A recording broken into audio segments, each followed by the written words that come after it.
Your favorite shopping destination, Value Zone Hypermart. ఇప్పుడు మన అమీర్పేటలో పిల్లర్ నంబర్ 1081 వద్ద. సో నిజంగా తినకుండా ఉన్న రోజులు కూడా ఉన్నాయి మీకు అప్పట్లో?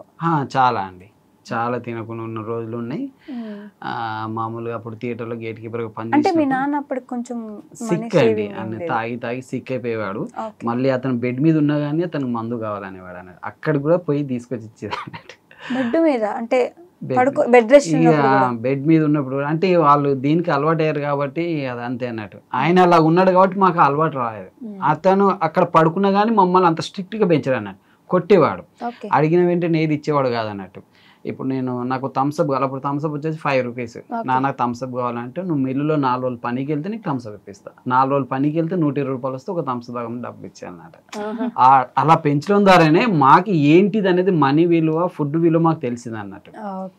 నేను అందుకే వాళ్ళని కూడా అలాగే పెంచుతాను, నా పిల్లల్ని కూడా అలాగే పెంచుతున్నాను. వాళ్ళు అడిగిన వెంటనే ఏది ఇవ్వను. 4 రోజుల తర్వాత నిదానంగా అవసరం ఉంటే ఇస్తారు. ఆ మిల్లుల్లో పని చేసినప్పుడు, థియేటర్ దగ్గర పని చేసినప్పుడు మీ తమ్ముడు మీరిద్దరు కలిసి వెళ్తే ఫుడ్ లేకుండా అట్లే ఏదో ఒకటి తిని అడ్జస్ట్ అయిపోయేవారు? అంతే. ఒకవేళ అప్పుడు కూపన్ రైస్ వచ్చేది, రేషన్ రైస్. ఓకే, ఆ రేషన్ రైస్ వచ్చేది. లేకపోతే ₹1 పెట్టి చింతపండు తెచ్చి పిసికేసి ఇంత ఉప్పు కారం వేసుకొని అదే కూరలు అది కలిపి తిన్నాయని. అలాంటి చాలా రోజులు ఉన్నాయి. నేను, మా చెల్లి, మా తమ్ముడు అట్లా. మీ చెల్లి కూడా? చెల్లి ఇప్పుడు చెల్లికి జాబ్ వచ్చింది, తను సెటిల్ అయింది. తనకు గవర్నమెంట్ జాబ్ వచ్చేసింది. ఇప్పుడు తను సెటిల్, అందరం సెటిల్. ఇప్పుడు అందరూ సెటిల్ అయిపోయారు. బాగా కష్టపడ్డాం, ఇప్పుడు అందరం సెటిల్ అయ్యాం. ఇప్పుడు అందరూ సెటిల్ అయిపోయారు. ఇప్పుడు మీ అమ్మ కూడా మొత్తం? ఇప్పుడు మా మమ్మీ ఫుల్ హ్యాపీ అన్నది. ఫుల్ హ్యాపీనా? ఓకే. మరి యూట్యూబ్ ఛానల్ ఎప్పుడు పెట్టాలనుకున్నారు? ఈ ఆలోచన? యూట్యూబ్ ఛానల్ నాకు ఫస్ట్ నుంచి వెళ్ళి పెట్టాలని ఆలోచన ఉండి, బట్ అది పెట్టిన లాభం లేదు. మనల్ని ఎవరు ఫాలో చేస్తారు, మనల్ని ఎవరు చేస్తారు. ఫస్ట్ టిక్ టాక్ వచ్చినప్పుడు వీనితో చేశాను టిక్ టాక్, మా పెద్ద అబ్బాయితోని. దాంట్లో 1 lakh ఫాలోవర్స్ పెరిగిపోయారు టిక్ టాక్ లో. క్లిక్ అయ్యే టైంకి అది బ్యాన్ చేసేసారు. బ్యాన్ చేసిన తర్వాత దాని తర్వాత ఇంట్రెస్ట్ పోయింది, ఏది చేయలేదు. ఇన్స్టా చేయండి అంటే ఇన్స్టాలో అప్పుడు వాడు స్కూల్కి వెళ్ళేవాడు, వాడు ఉండకపోయేది. ఎలాగని నేను ఒక్కనే మామూలుగా సినిమా సాంగ్స్, డైలాగ్స్ అలా చెప్పుకునేది, ఏం రాలేదు. ఒక రోజు వేరే వాళ్ళ వాయిస్ వచ్చిందండి, వైఫ్ అండ్ హస్బెండ్. దాంట్లో ఏమేను అట్టి అలా పెట్టి చేశాను, అది బాగా వైరల్ అయింది. అరే ఇది ఏదో బాగుంది కదా అని తర్వాత తనని ఎంట్రీ చేశాను. దాని తర్వాత టిక్ టాక్ ఇన్స్టాగ్రామ్ సెట్ అయింది. సెట్ అయిన తర్వాత ఒకటి ఫోక్ సాంగ్ చేయాలని ఒక డ్రీమ్. సినిమాలలో ఆఫర్స్ వచ్చాయి, సినిమాలు కూడా చేశాను, 3 సినిమాలు చేశాను. ఒకటి సైనిన్ సినిమా, దాంట్లో హీరో ఫ్రెండ్ క్యారెక్టర్ గా ఫుల్ లెంత్ చేశాను. దాని తర్వాత ఉత్తర మూవీ చేశాను, దాంట్లో హీరో ఫ్రెండ్ క్యారెక్టర్ గా ఫుల్ లెంత్ క్యారెక్టర్ చేశాను. 3 సాంగ్స్ లలో కూడా ఉంటాను. రీసెంట్ గా మొన్న ఆర్టిస్ట్ మూవీ చేశాను, దాంట్లో కాలకే ప్రభాకర్ సార్ ఉంటారు కదా, ఆ సార్ తో సీన్ అన్నట్టు ఒక 15-20 minutes మూవీలో ఉంటాను అన్నట్టు. బట్ ఇన్ని సినిమాలు చేసిన దాంట్లో దేంట్లో ఏం రాలేదు. ఇన్స్టాగ్రామ్ తో కొద్దిగా పేరు వచ్చింది. ఒక డ్రీమ్ ఉండే అన్నట్టు ఎక్కడ పోయినా గుర్తుపట్టాలని. ఇప్పుడు గుర్తుపట్టడంతో పాటు సెల్ఫీ కూడా తీసుకుంటున్నారు. ఇన్స్టాతోనే ఒక ఫోక్ సాంగ్ చేసి యూట్యూబ్ కి ఎంట్రీ ఇచ్చాను. ఫోక్ సాంగ్ వచ్చి 2,70,000 ఖర్చు పెట్టాను. 370 రూపాయలు వచ్చింది యూట్యూబ్ లో. 2,70,000 ఖర్చు పెడితే సాంగ్ కి 370 రూపాయలు వచ్చాయి. 370 రూపాయలు? అదేంటండి, యూట్యూబ్ లో బాగా వస్తాయి కదా మనీ. రాలేదు, ఆ సాంగ్ తో రాలేదు. తర్వాత తనది నాది వీడియో పెట్టడం ద్వారా యూట్యూబ్ క్లిక్ అయిపోయింది.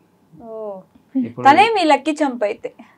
అది నేను ఏమంటున్నాను, పెళ్ళైన తర్వాత నా లైఫ్ స్టైల్ అంతా చేంజ్ అయింది. అంతవరకు జేబ్ మే ₹1 ఉండకపోయేది, ఇప్పుడు మెయింటైన్ చేస్తున్నాను. ఇప్పుడు ₹1 మీలో ఆ హ్యూమర్ ఉంది కదండి, ఆ కామెడీ టైమింగ్ ని మెయింటైన్ చేస్తున్నారు లోపల. అప్పుడప్పుడు డైలాగ్స్ వదులుతున్నారు అట్లా. అంటే యాక్చువల్ ఏంటంటే నాకు ఫస్ట్ నుంచెల్లే కామెడీ అండి. నేను ఎక్కడికి వెళ్ళినా కామెడీ జోక్లు అన్నాడు. ఇన్ కేసు ఎక్కడికైనా చనిపోయిన కాడికి అటు పిలిస్తే నేను వెళ్ళాను, నాకు నవ్వు వస్తుంది, నాకు కామెడీ వస్తుంది అన్నట్టు. అక్కడ నవ్వుతే ఏమైనా అంటారో తిడతారని వెళ్ళాను. ఆ కొట్టని కూడా కొడతారు కాబట్టి వెళ్ళాను. అందుకే చావుల కాడ వెళ్ళి ఫంక్షన్ పెళ్లి కంటే వెళ్తాను, ఫుల్ ఎంటర్టైన్మెంట్ చేస్తాను అన్నట్టు. మా బ్రదర్ చనిపోయాడు, కజిన్ బ్రదర్ చనిపోతే మా పెద్దమ్మ ఏడుస్తుంది, బాగా ఏడుస్తుంది. రాత్రి 2 అయిపోయింది, కూర్చున్నాను, ఏం చేయాలి అర్థం కాక అట్టి పోయి ఆమె పక్కన కూర్చున్నాను. ఏడ్చామె కొద్ది నాపోయింది, చనిపోయింది కన్నా కొడుకే. అలా అంటే మాట్లాడడం అలా ఉంటుందండి నాకు. పాజిటివ్ థింకింగ్ ఎక్కువ, నెగిటివ్ రాదన్నట్టు. అవునా? వాళ్ళు ఏమనుకుంటారు ఏం లేదు, కానీ మనం చేసేది మాత్రం మన మైండ్లో పాజిటివ్ వస్తుంది కానీ పాజిటివ్గా మాట్లాడతాను. అంతే, అలా ఎదిగారు, అందుకే ఎదిగారు. ఆ పాజిటివ్ మైండ్ ఉంది కాబట్టి ముందుకు వస్తున్నారు. కాదండి, మీరు అసలు మాట్లాడరా అంటే ఇంతేనా? ఇంట్లో కూడా సైలెంటే నేను ఇంట్లో కూడా. ఎందుకట్లా? మళ్ళీ అట్టే చూస్తున్నారు. ఈసారి మీరు చెప్పకండి, ఆవిడ మాట్లాడతారు చూద్దాం. ఒక 2 మాట్లాడండి, నేను ముత్యాలే ఏరుకుంటా, పర్లేదు, 2 మాటలు మాట్లాడండి.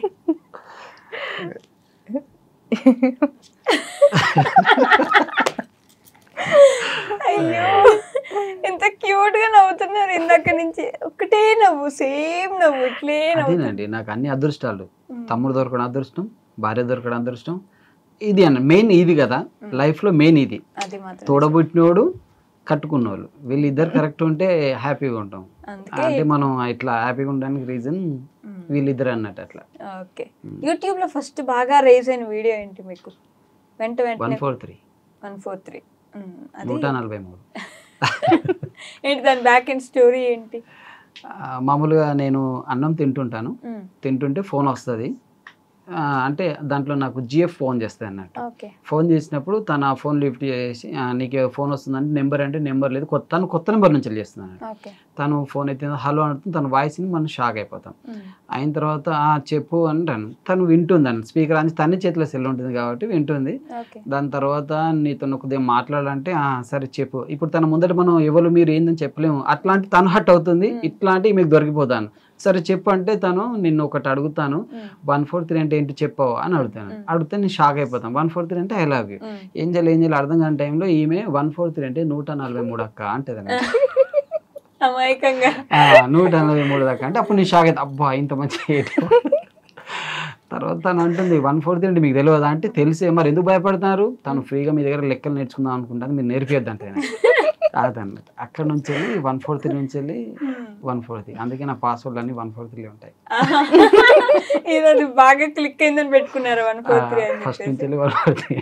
బాబా, ఈ స్క్రిప్ట్ అంతా ఎవరు రాస్తారండి? స్క్రిప్ట్ రైటింగ్, డైలాగ్స్ నేనేనండి, ఓన్ చేసుకుంటాను. మొత్తం మీరే రాసుకుంటారు? ఎప్పుడు టైం ఉంటుంది మీకు? ఆర్ఎంపీ డాక్టర్ గా చేసుకోవాలి. అది డ్యూటీకి వెళ్తూ బండి మీద వచ్చినప్పుడు ఆలోచిస్తాను ఏదన్నా డైలాగు, లేకుంటే ఇప్పుడు మీతో మాట్లాడుతున్నాను కదా, మీ దగ్గర ఏదైనా లైన్ దొరుకుతుంది దాన్ని మైండ్లో పెట్టుకుంటాను. దాని మీద ఇంకొద్దిగా అడిషనల్గా యాడ్ చేసుకుంటాను. పొద్దున బయటికి వెళ్ళిన పాటలు వినేటప్పుడు కూడా ఈ పాటలో ఈ లైన్ మీకు సెట్ అవుతుంది. రీసెంట్గా మొన్న ఒక పాట కూడా బాగా వైరల్ అయిపోయింది. అది లేదు ఎవరెవరో అది పొద్దున జిమ్కి వెళ్తున్నాను చేసుకునే టైంలో ఆ పాట వచ్చింది, నేను డంబెల్ పట్టుకుని ఇదేదో బాగుంది కదా అని చెప్పి ఆ లైన్ పట్టుకుని అది చేస్తే అది బాగా వైరల్ అయిపోయింది. అది కూడా చేసేసి ఎండింగ్ లో ఏదో ఒకటి పెడతారు. స్టార్టింగ్ అంతా ఏంటి అంత సవ్యంగా సాగిపోతుంది, ఇలా జరగకూడదే అనుకునే లోపు ఒక ట్విస్ట్ వస్తుంది. అమ్మయ్య ఇప్పుడు హ్యాపీరా అనే ఫీలింగ్ వచ్చేస్తుంది ఆడియన్స్. దాంట్లో తను నన్ను కొడితే ఇంకా హ్యాపీ వాళ్ళు. సాడిస్టిక్ సబ్స్క్రైబర్స్ ఉన్నారు మీకు పాపం.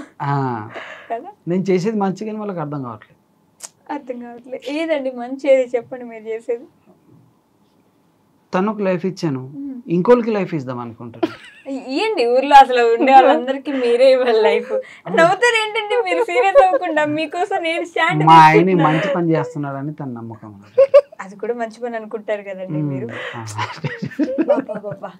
ఎలా ఏం చేసుకుంటే వచ్చారండి మీకు ఇట్లాంటి వైఫ్? అసలు ఏమో తనే నాకు వరకు 16 ఒక్క పొద్దులు ఉందట పెళ్లి మంచి భర్త రావాలని.